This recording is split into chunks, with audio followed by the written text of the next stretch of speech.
नमस्ते। कभी कभी ऐसा लगता है ना कि काश कोई मैजिक बटन हो जिसे दबाते ही सारी गर्मागर्म बहस एकदम शांत हो जाए। खैर, आज हम साइंस पर आधारित ऐसे ही 5 जादुई वाक्यों की बात करेंगे जो किसी भी बहस को एक शांत, समझदारी वाली बातचीत में बदल सकते हैं। हम सबने ये महसूस किया है ना, एक छोटी सी बात पर डिसएग्रीमेंट होती है और देखते देखते वो एक बड़ी लड़ाई बन जाती है। पर सवाल ये है कि क्या हर बहस का अंजाम ऐसा ही होना जरूरी है? इसका जवाब है बिल्कुल नहीं। तो चलिए पहले ये समझते हैं कि आखिर ये होता क्यों है। हम अक्सर एक ऐसे जाल में फंस जाते हैं जहां गुस्सा और ज्यादा गुस्से को जन्म देता है और बात बस बिगड़ती ही चली जाती है। लेकिन अच्छी बात यह है कि इस जाल से बाहर निकलने का एक रास्ता है। तो देखिए, असली खेल है रिएक्शन और रिस्पॉन्स के बीच का फर्क समझना। रिएक्शन वो होता है जो तुरंत बिना सोचे समझे गुस्से में निकल जाता है, और रिस्पॉन्स वो शांत होता है, सोचा समझा होता है। हमारा मकसद बस यही सीखना है कि रिएक्ट करने की जगह सोच समझकर रिस्पॉन्ड कैसे करें। और इसी काम के लिए हमारे पास एक खास टूल किट है। ये सिर्फ कोई अच्छी अच्छी बातें नहीं है, बल्कि विज्ञान पर आधारित 5 ऐसे वाक्य हैं जो किसी भी मुश्किल से मुश्किल बातचीत में काम आ सकते हैं। हमारा पहला टूल है, मैं आपकी बात समझना चाहता हूँ। ये वाक्य ना जादू की तरह काम करता है। ये लड़ाई के माहौल को एकदम से टीम वर्क में बदल देता है। क्यों? क्योंकि इससे ये पता चलता है कि मकसद जीतना नहीं बल्कि समझना है।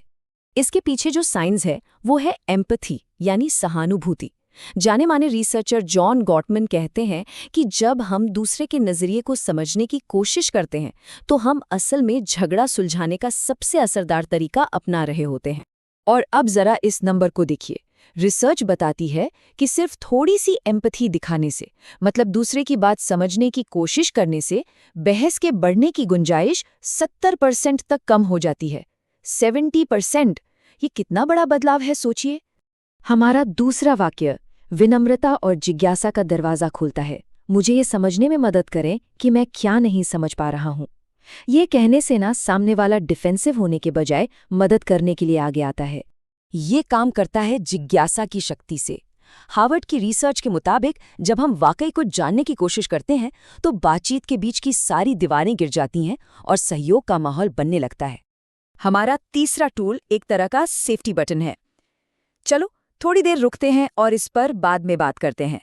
जब माहौल बहुत ज्यादा गर्म हो जाए ना, तो कभी कभी सबसे समझदारी की बात यही होती है कि एक छोटा सा ब्रेक ले लिया जाए। अब सवाल ये है कि ये काम क्यों करता है, और इसका जवाब बड़ा दिलचस्प है। एक छोटा सा ब्रेक हमारे दिमाग को इमोशनली हाईजैक होने से बचाता है। मतलब वो हमें भावनाओं के तूफान से बाहर निकालकर लॉजिक से सोचने का मौका देता है। और जाहिर है, इसके बाद की बातचीत कहीं ज्यादा बेहतर होती है। चौथा वाक्य बहुत ही पावरफुल है। आपकी इस बात में दम हो सकता है। ये सामने वाले को महसूस कराता है कि उनकी बात सुनी जा रही है। पूरी बात से सहमत होना जरूरी नहीं, बस किसी एक छोटी सी बात पर भी अगर सहमति जता दी जाए तो तनाव तुरंत कम हो जाता है। ये इसलिए काम करता है क्योंकि ये दिखाता है कि आप सिर्फ अपनी ही बात पे अड़े नहीं हैं, बल्कि सामने वाले को सुन भी रहे हैं। इसी से भरोसा बनता है और सहयोग की एक नींव रखी जाती है। और हमारा आखिरी और 5वां टूल हमें सीधा सॉल्यूशन की तरफ ले जाता है। क्या हम कोई बीच का रास्ता निकाल सकते हैं? ये एक सवाल बातचीत का फोकस फौरन प्रॉब्लम से हटाकर सॉल्यूशन पर ले आता है। इस टेक्निक को कहते हैं कोलैबोरेटिव फ्रेमिंग। इसका सीधा सा मतलब है कि लड़ाई मैं वर्सेस तुम नहीं है, बल्कि हम दोनों मिलकर प्रॉब्लम के खिलाफ हैं। बस ये सोच ही सारा गेम बदल देती है। और इसके नतीजे सच में हैरान करने वाले हैं। जब भी मिलकर कोई हल निकालने की कोशिश की जाती है तो सही सॉल्यूशन मिलने के चांस 80% तक बढ़ जाते हैं।